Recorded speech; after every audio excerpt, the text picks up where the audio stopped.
Hello and welcome to the turbulent world with me, James M. Dorsey, as your host.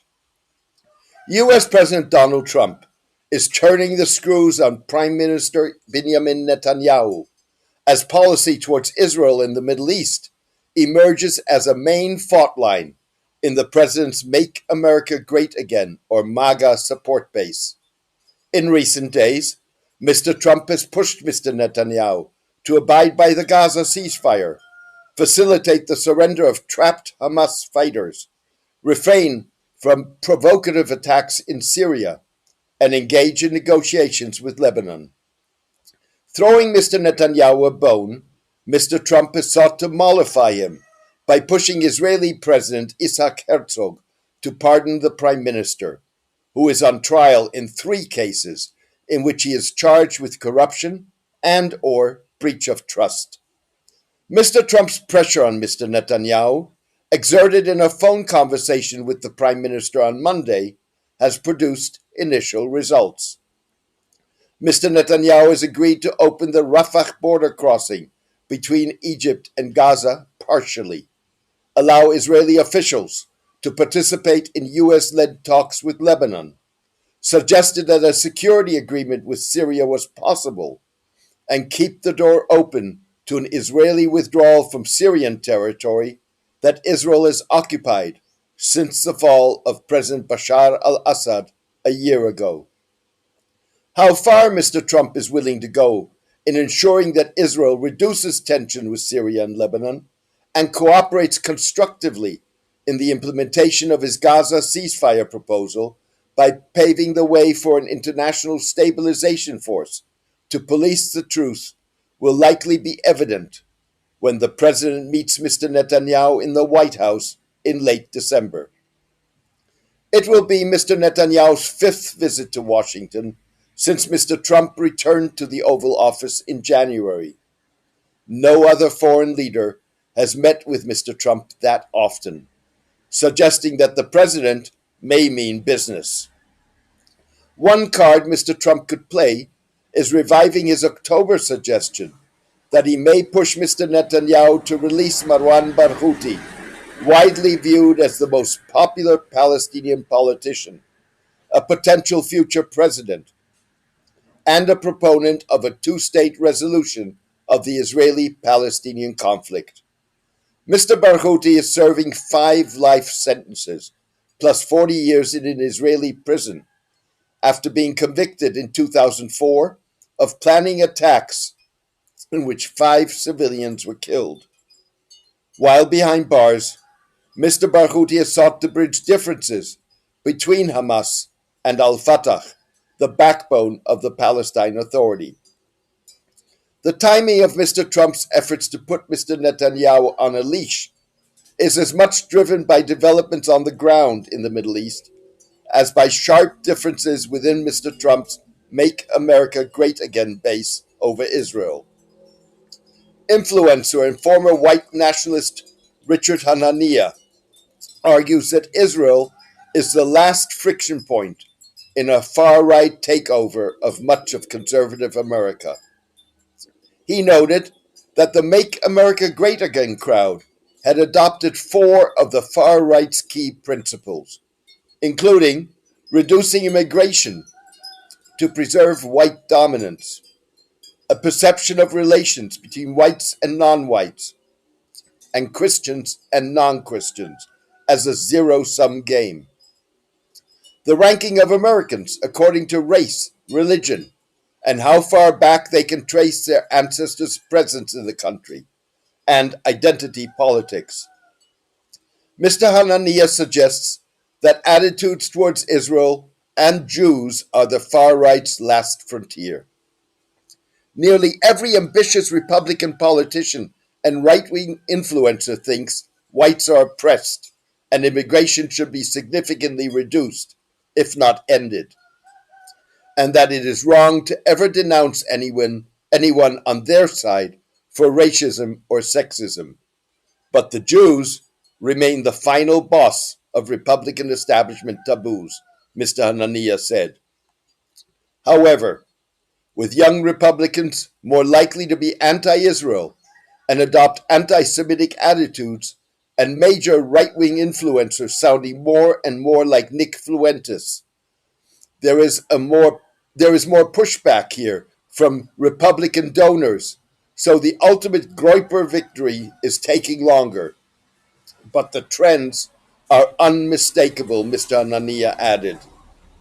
Mr. Anania was referring to the white nationalist far right by its moniker, Pepe the Frog, an internet meme.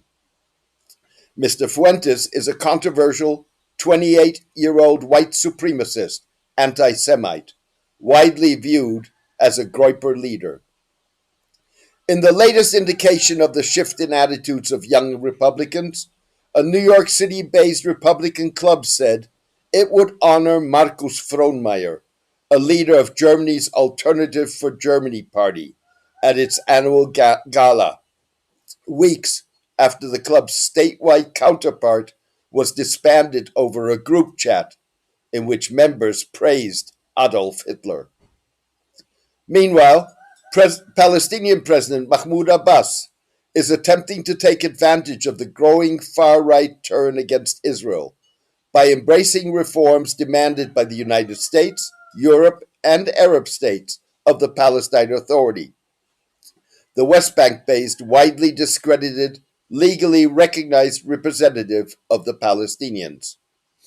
Mr. Abbas hopes that, like Mr. Netanyahu, whose response to Mr. Trump essentially amounts to motion without movement, his more or less performative reforms will position the authority as a key player in the second phase of Mr. Trump's Gaza ceasefire proposal.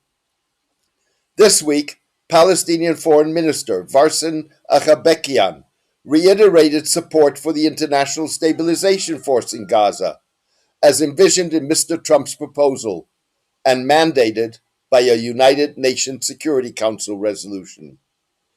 These forces would help restore security, protect humanitarian operations, monitor the ceasefire, and support Palestinian institutions. They would support, not replace, the Palestinian government, Mrs. Achabekian said.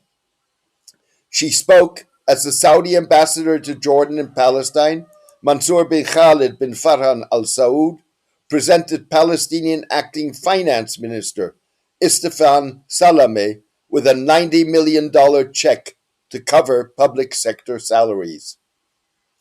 Potential Arab contributors to the stabilization force want to be invited by the authority as part of ensuring that the Trump proposal constitutes the launching pad for the creation of an independent Palestinian state alongside Israel. Like with Hamas, Mr. Netanyahu has ruled out any role for the authority because that would put Palestinian national rights and the goal of a two-state resolution of the Israeli-Palestinian conflict at the center of moves to implement the second phase of the Trump-Gaza proposal. The reforms demanded by much of the international community involve taking steps to ensure good governance, financial accountability, and free and fair elections. The reforms aim to facilitate a generational transition in the authorities' leadership, combat widespread corruption, exclude Hamas from any political process, weaken militant groups on the West Bank, and close the gap between rival Israeli and Palestinian narratives.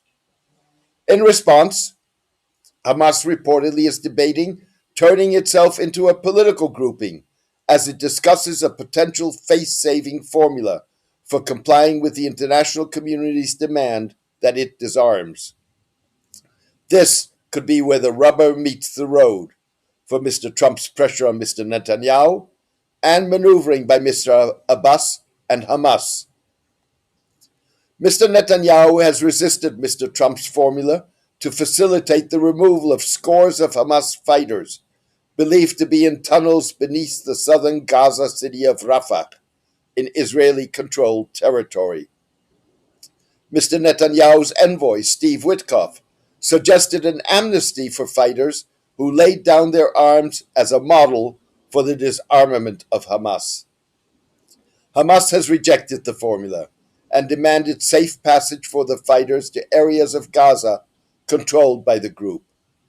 Some Israeli sources believe Mr. Netanyahu's agreement to open the Rafah crossing for Palestinians leaving Gaza was in part to provide a pathway for the departure of the fighters, provided they agreed not only to disarm, but also to go into exile.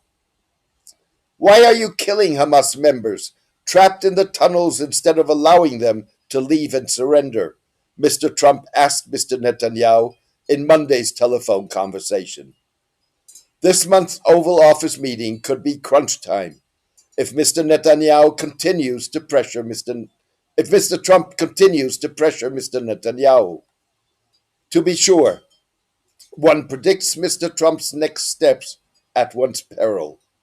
Even so, summoning the Prime Minister for a fifth White House discussion, shifting attitudes in the president's support base, and pressure from his increasingly important Saudi and other Gulf allies suggest that Messrs. Trump and Netanyahu's forthcoming meeting could mark a milestone.